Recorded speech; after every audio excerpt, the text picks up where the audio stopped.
पूरे दुनिया भर के आप दूसरे मज़ाहिब में भी देखेंगे, रिलीजियंस, वो लोग भी तपस्या कर रहे हैं, आत्मा की शक्ति हासिल कर रहे हैं।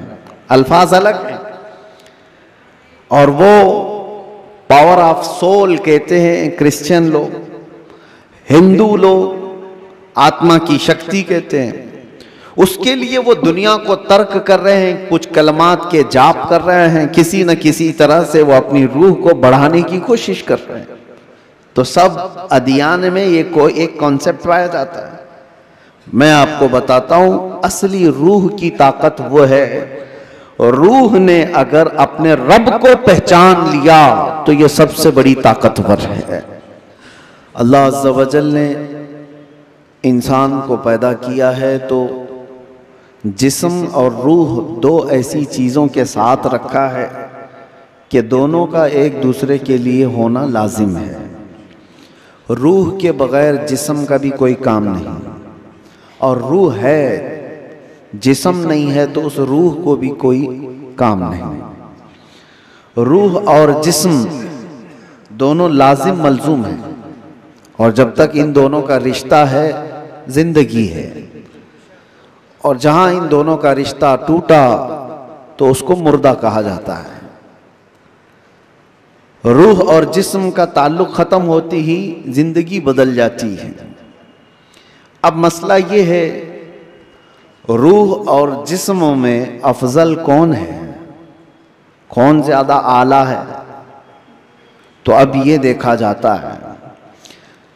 क्या आप ये समझते होंगे कि सिर्फ रूह है और जिस्म नहीं है, तो क्या मतलब है रूह का? लेकिन रूह और जिस्म का जब कंपैरिजन होगा तो रूह उसमें बहुत बुलंदो बाला है। उसकी वजह यह है कि रूह के निकल जाने के बाद जिस्म ज्यादा देर तक नहीं सलामत रह सकता। चंद घंटे, चंद दिनों के बाद इसके अंदर सड़न पैदा होगी और ये सड़ गल जाएगा। रूह के निकलने के बाद जिस्मों की कोई औकात नहीं रह जाती, जिस्म सब मट्टी में मिल जाते हैं, गल जाते हैं। नबियों के और शहीदों के जिस्मों को छोड़कर बात कर रहा हूं आमतौर पर। लेकिन रूह क्या चीज है? अल्लाह तबारक व तआला फरमाता है कुरान पाक में, महबूब आपसे ये रूह के बारे में पूछते हैं, ये क्या है? आप फरमाते हैं रूह अल्लाह के हुक्म का नाम है। रूह अल्लाह का हुक्म है। तो रूह जिसके अंदर मौजूद है उसके सारी चीजें एक्टिव हैं, सब चीजें हरकत कर रही हैं। हत्ता कि आप सुनने की जो ताकत रखते हैं इसलिए कि रूह आपके जिस्म के अंदर है, और मैं बोल रहा हूं ये ताकत है इसलिए कि रूह अभी मौजूद है। हाथ उठ रहा है, पैर चल रहे हैं, जुबान मजा चख रही है, आंखें झपक रही हैं, ये सारी हरकतें रूह के होने की वजह से हैं। रूह का ताल्लुक खत्म हो जाए तो जिस्म ये सारी हरकतें नहीं कर सकता। अब मैं आपको बता रहा हूं, थोड़ी सी चीजें आप तवज्जो ले लें। रूह जब हमारे जिस्म के अंदर है तो हम क्या क्या कर सकते हैं, और रूह निकल जाने के बाद क्या नहीं कर सकते, ये दिमाग में रखिए आप। एक मुर्दा ना हाथ उठा सकता है, ना पैर उठा सकता है, ना आंख खोल सकता है, ना जुबान से चख सकता है, कुछ नहीं कर सकता। लेकिन रूह होने के वक्त आप भी और हम भी क्या क्या कर सकते हैं?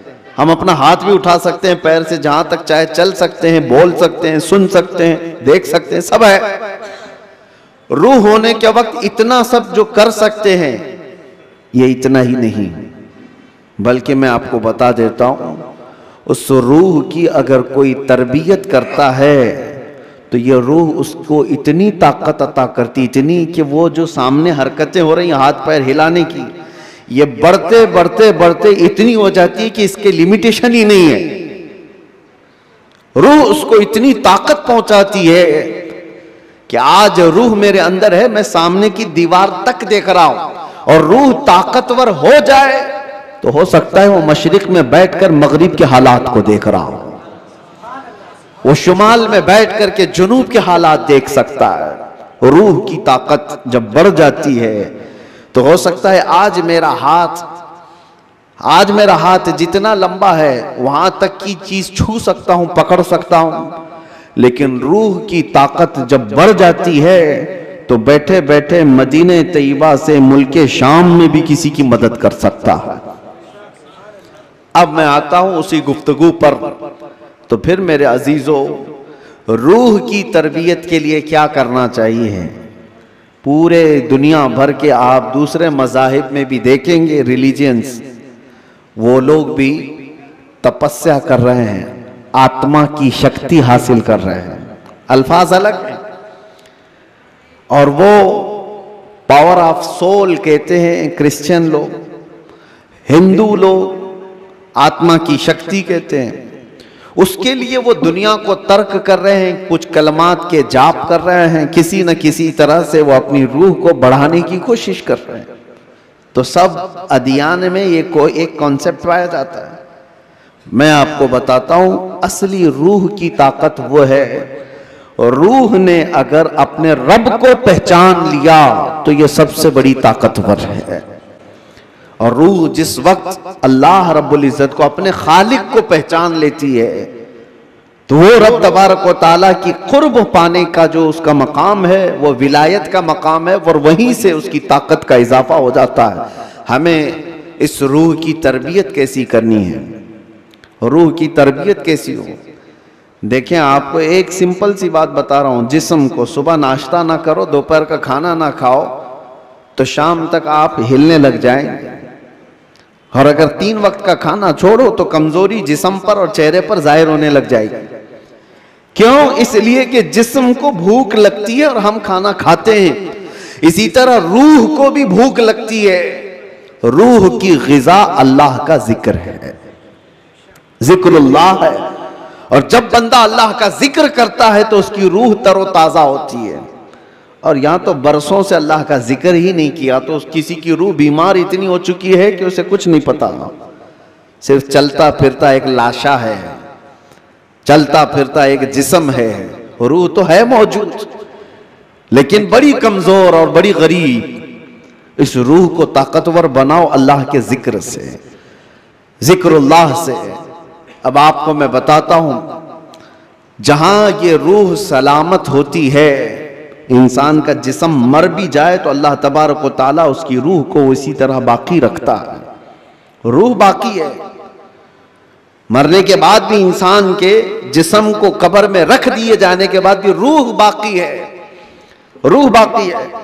और रूह जब तक ताकतवर है वो क्या से क्या कर सकती है। तसर्रुफ अल्लाह तबारक व तआला उसको अता किया है। मौत के बाद भी औलिया कामिलीन की जिंदगियां हम जो देखते हैं वो इसी बुनियाद पर है कि उन्होंने अपनी जिंदगियों में जिस्म से ज्यादा अपनी रूह का ख्याल किया।